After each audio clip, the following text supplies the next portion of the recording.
নমস্কাৰ বন্ধু বান্ধৱীসকল জ্ঞানৰ পৰিধি ইউটিউব চেনেললৈ আপোনালোকক স্বাগতম জনাইছো মই Pranab খটিয়ৰা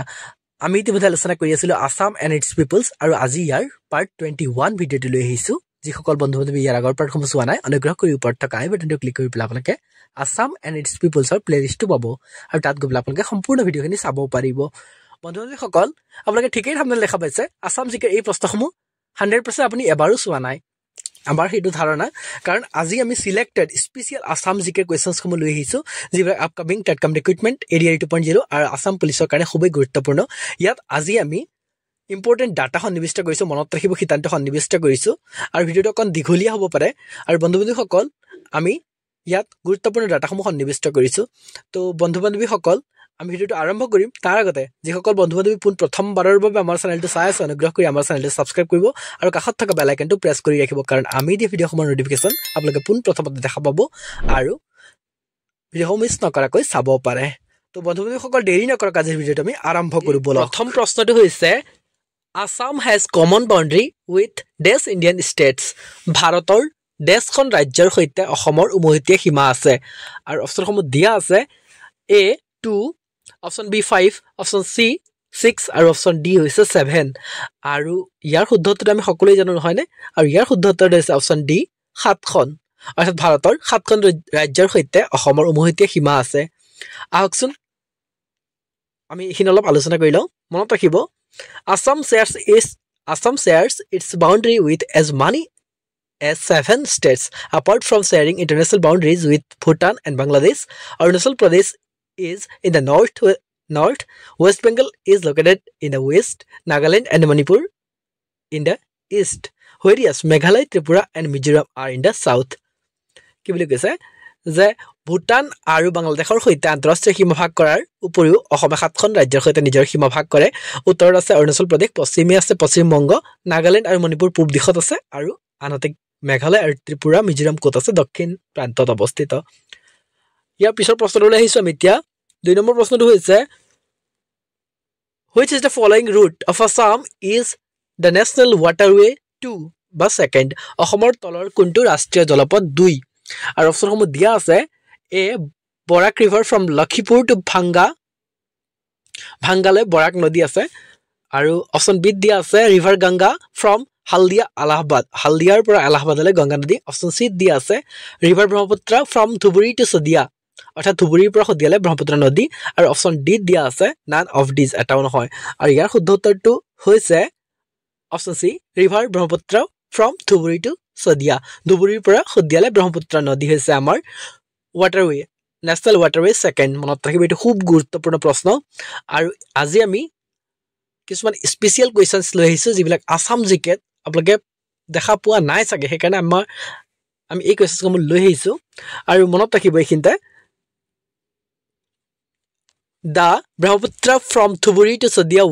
is declared as National Waterway Second. Number 2, National Waterway Sadia Thuburi Straits of Brahmaputra River Act 1988, 40 of 1988. From Thuburi to Sadia, the waterway extends for a distance of 891 km.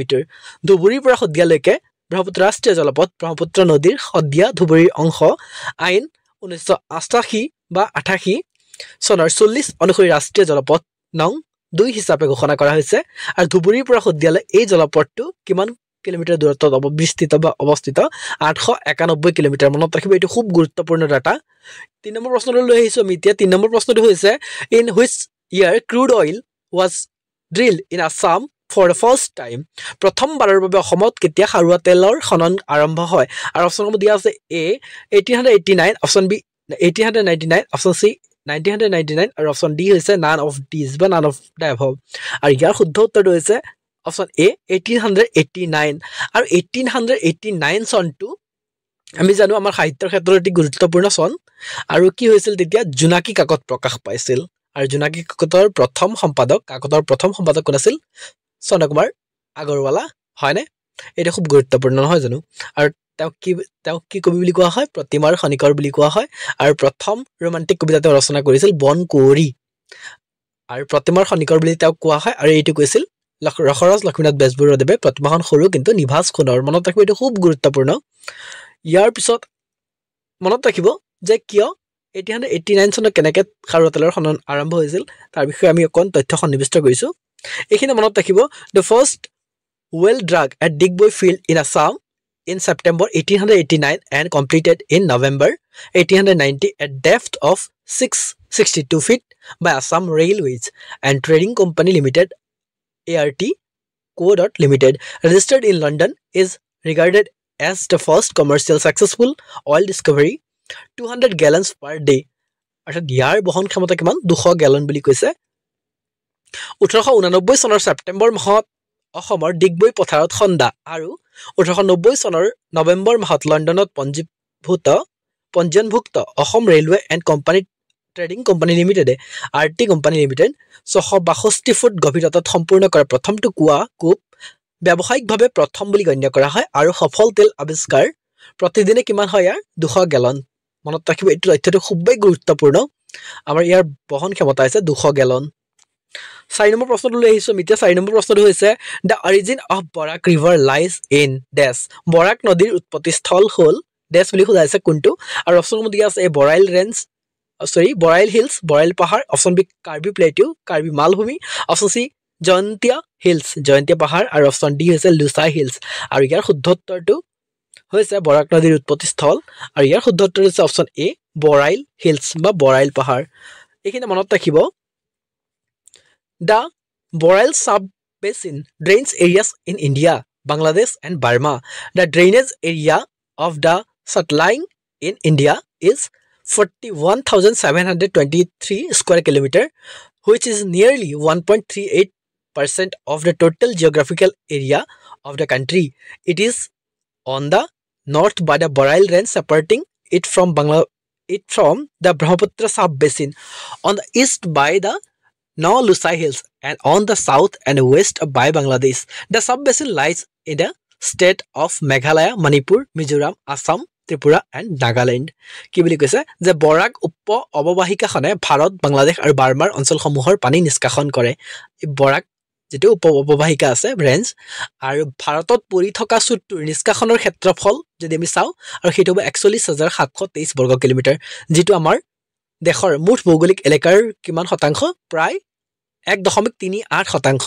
আৰু ইয়াৰ উত্তৰ ব্ৰহ্মপুত্ৰ উপবাহিকাৰ পৰা পৃথক কৰা বৰাইল পৰ্বতমালা পূবে নলছৈ পাহাৰ আৰু দক্ষিণ আৰু পশ্চিমে বাংলাদেশ আৰু এই উপবাহিকা মেঘালয় ৰাজ্যত অৱস্থিত মণিপুৰ মিজোৰাম অসম আৰু ত্ৰিপুৰা নাগালেণ্ড 5 নম্বৰ প্ৰশ্নটো লৈ আহিছো এতিয়া 5 নম্বৰ প্ৰশ্নটো হৈছে উত্তৰটো উলাই পৰিছে বাৰু নহনে আসাম প্ৰপ'জ চাই বাগান time will have reference longitude of dash অসমৰ প্ৰস্তাৱিত চাহ বাগান সময়ৰ প্ৰসংগত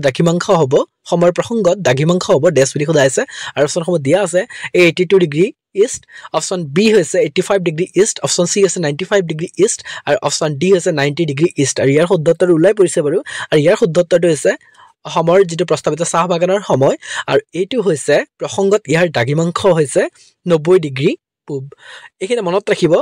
যে Assam proposed chai bagan time will have reference longitude of 90 degree east. The chai bagan time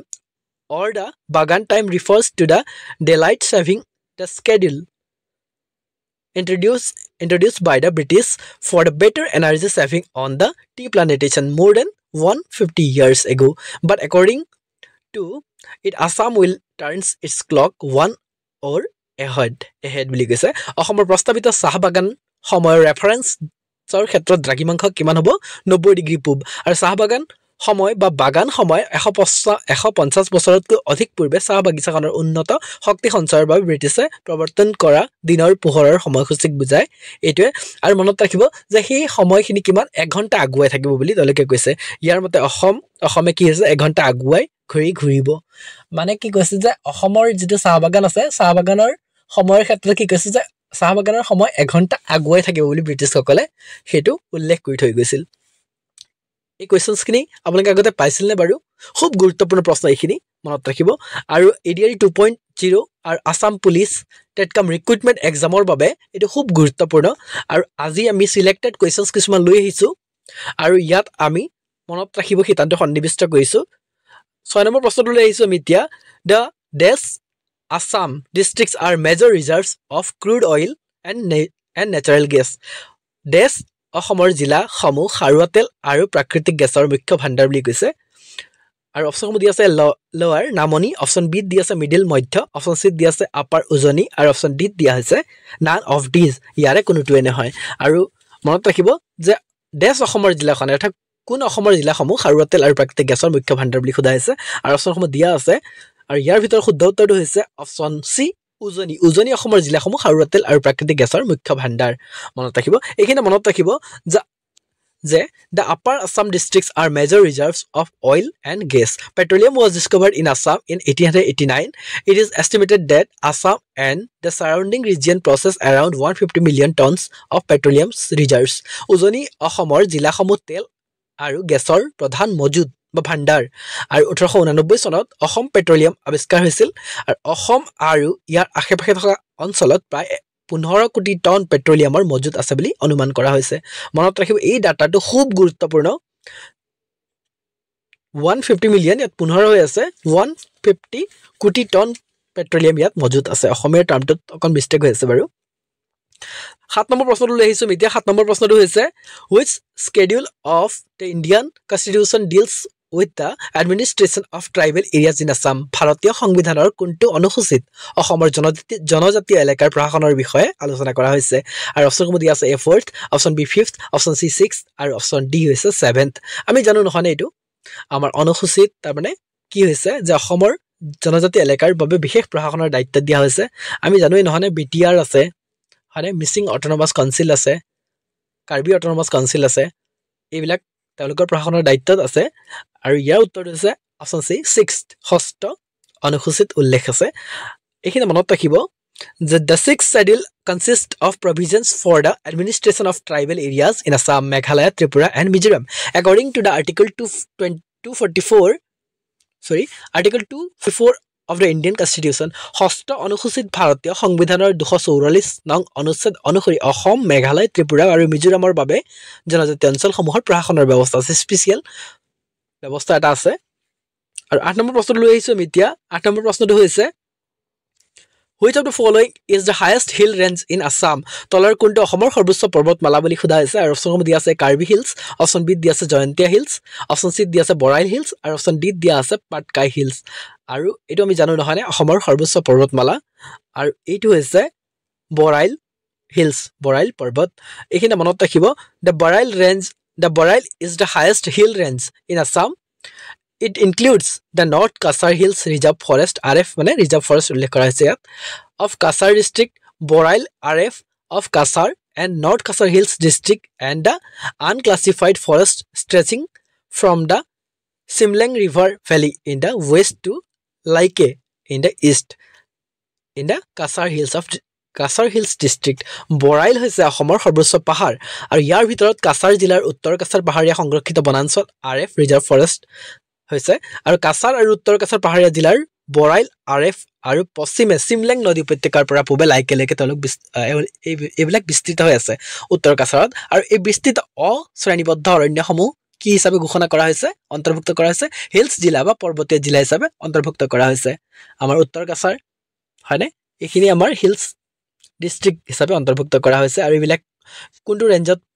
পৰিছে? তেওঁলোক বৰাইল পাহাৰৰ ৰেঞ্জত। মনত ৰাখিব এইখিনি ডাটা খুব গুৰুত্বপূৰ্ণ। 9 নম্বৰ প্ৰশ্নটো লৈ আহিছোঁ আমি এতিয়া। 9 নম্বৰ প্ৰশ্নটো হৈছে Assam shares N international border with which of the following countries? তলৰ কোনকেইখন দেশৰ সৈতে অসমে আন্তৰ্জাতিক সীমা ভগাই দিছে? অপশ্যনসমূহ দিয়া আছে Myanmar and Bangladesh, option B দিয়া আছে Bhutan and Bangladesh, option C দিয়া আছে China, Myanmar, Bhutan and Bangladesh, option D দিয়া আছে ম্যানমাৰ, ভূটান এণ্ড বাংলাদেশ। আৰু ইয়াৰ শুদ্ধ উত্তৰটো আমি সকলোৱে জানো নহয়নে? আৰু ইয়াৰ শুদ্ধ উত্তৰ হৈছে ভূটান আৰু বাংলাদেশ। ভূটান আৰু বাংলাদেশৰ সৈতে অসমে ইণ্টাৰনেশ্যনেল বাউণ্ডেৰী শ্বেয়াৰ কৰিছে। এইখিনি মনত ৰাখিব the state is close to India's international borders with Bangladesh and Bhutan. Assam is surrounded by Bhutan and Arunachal Pradesh on the north, Manipur, Nagaland and Arunachal Pradesh on the east, and Meghalaya, Tripura and Mizoram on the south, West Bengal in the west. Assam ৰাজ্যখনে কি কৰিছে? বাংলাদেশ আৰু ভূটানৰ সৈতে আন্তঃৰাষ্ট্ৰীয় সীমা ভগাই লৈছে। আৰু অসমৰ উত্তৰে কি আছে? ভূটান আৰু অৰুণাচল প্ৰদেশ আছে, পূবে মণিপুৰ আৰু নাগালেণ্ড আৰু অৰুণাচল প্ৰদেশ আছে, আৰু দক্ষিণে মেঘালয়, ত্ৰিপুৰা আৰু মিজোৰাম, এইখিনি দক্ষিণ দিশত আছে, আৰু পশ্চিমে আছে পশ্চিমবংগ। মনত ৰাখিব এইখিনি খুব গুৰুত্বপূৰ্ণ। আৰু বন্ধু বান্ধৱীসকল, ইয়াৰ আগত আমি অসমৰ কি কৰিছোঁ? বাউণ্ডেৰীজ বাউণ্ডাৰীজ অফ আছাম নামৰ ভিডিঅ' এটা প্ৰস্তুত কৰিছোঁ তাত আমি সম্পূৰ্ণ আমাৰ জিঅ'গ্ৰাফিকেল লোকেশ্যনছ গোটেইখিনি আমি আলোচনা কৰিছোঁ আৰু যিসকল বন্ধু বান্ধৱীয়ে বাউণ্ডাৰীজ অফ আছাম নামৰ ভিডিঅ'টো চোৱা নাই অনুগ্ৰহ কৰি ওপৰত থকা আই বাটনটো আমি সন্নিৱিষ্ট কৰিছোঁ তাত আপোনালোকে গৈ পেলাই চাব পাৰে 10 নম্বৰ প্ৰশ্নটো লৈ আহিছোঁ এতিয়া 10 নম্বৰ প্ৰশ্নটো হৈছে which of the following river of Assam is known as Kameng in Arunachal Pradesh or তলৰ কোনখন অসমৰ নদীক অৰুণাচল প্ৰদেশত কামেং নামেৰে জনা যায় আৰু অপচনসমূহ দিয়া আছে জিয়াধল অপচন বি দিয়া আছে সুবনখিৰি অপচন চি দিয়া আছে জাজি আৰু অপচন ডি দিয়া আছে জিয়া ভৰলি মনত ৰাখিব এটো খুব গুৰুত্বপূৰ্ণ প্ৰশ্ন আৰু কোনখন নদীক অৰুণাচল প্ৰদেশত কামেং নামেৰে জনা যায় এই খুদা হৈছে আৰু ইয়াৰ উত্তৰটো হৈছে জিয়া ভৰলি নদীক অৰুণাচল প্ৰদেশত কি নামেৰে জনা যায় কামেং নামেৰে জনা যায় আৰু কামেং হৈছে অৰুণাচল প্ৰদেশৰ এটি ডিস্ট্ৰিক্ট মনত ৰাখিব কামেং ডিস্ট্ৰিক্ট আছে জিলা অৰুণাচল প্ৰদেশৰ এটি আৰু এই জিলাৰ নামকৰণ এই নদীখনৰ নামেৰে নামকৰণ কৰা হৈছে ঠিক আছে আৰু এইখিনি মনত ৰাখিব Kameng sub basin of Brahmaputra and Barak basin the Kameng river was earlier known as Bhoreli river is known as Kameng river in Arunachal Pradesh and Jia Bhoreli in Assam the river originates in the eastern Himalayas mountains of the Tawang district from the glacial lake below snow capping Gorishan mountain অর্থাৎ কি বুলি কৈছে যে ব্ৰহ্মপুত্ৰ আৰু বৰাক অৱবাহিকাৰ কামেং হল উপ অৱবাহিকা কামেং নদীক পূৰ্বতে ভৰেলি নদী বুলি জনা যায় আৰু অৰুণাচল প্ৰদেশত ইয়াক কামেং নদী আৰু অসমত জিয়া ভৰলি বুলি জনা যায় আৰু এই নদীখনৰ উৎপত্তি হৈছে পূব হিমালয়ৰ পৰ্বতমালাত টাৱাং জিলাৰ পৰা বৰফেৰে আবৃত গৰিচান পৰ্বতৰ তলৰ হিমবাহ হ্ৰদৰ পৰা মনত ৰাখিব গৰিচান পৰ্বতৰ তলৰ হিমবাহ হ্ৰদৰ পৰা এই কামেং নদী উৎপত্তি হৈছে মনত ৰাখিব এটো খুব গুৰুত্বপূৰ্ণ প্ৰশ্ন আৰু শেষত মোৰ মৰমৰ সমূহ বন্ধু বান্ধৱীৰ ভিডিঅটো সম্পূৰ্ণকৈ চোৱাৰ বাবে অশেষ ধন্যবাদ জ্ঞাপন কৰিলো আৰু ভালদৰে থাকক ভালদৰে প্ৰিপাৰেচন চলাই যাওক আজি আমি স্পেশাল কোৱেশ্চনছ আসাম জিকেৰ ওপৰত আধাৰিত প্ৰশ্ন লৈ আহিলো আৰু শেষত মোৰ মৰমৰ বন্ধু বান্ধৱীলৈ অশেষ ধন্যবাদ জ্ঞাপন কৰিলো আৰু যিসকল বন্ধু বান্ধৱী এতিয়াও আমাৰ চেনেলটো সাবস্ক্ৰাইব কৰা নাই অনুগ্ৰহ কৰি আমাৰ চেনেলটো সাবস্ক্ৰাইব কৰিব বুলি আশা ৰাখিলো থ্যাংক ইউ ধন্যবাদ জয় আই অসম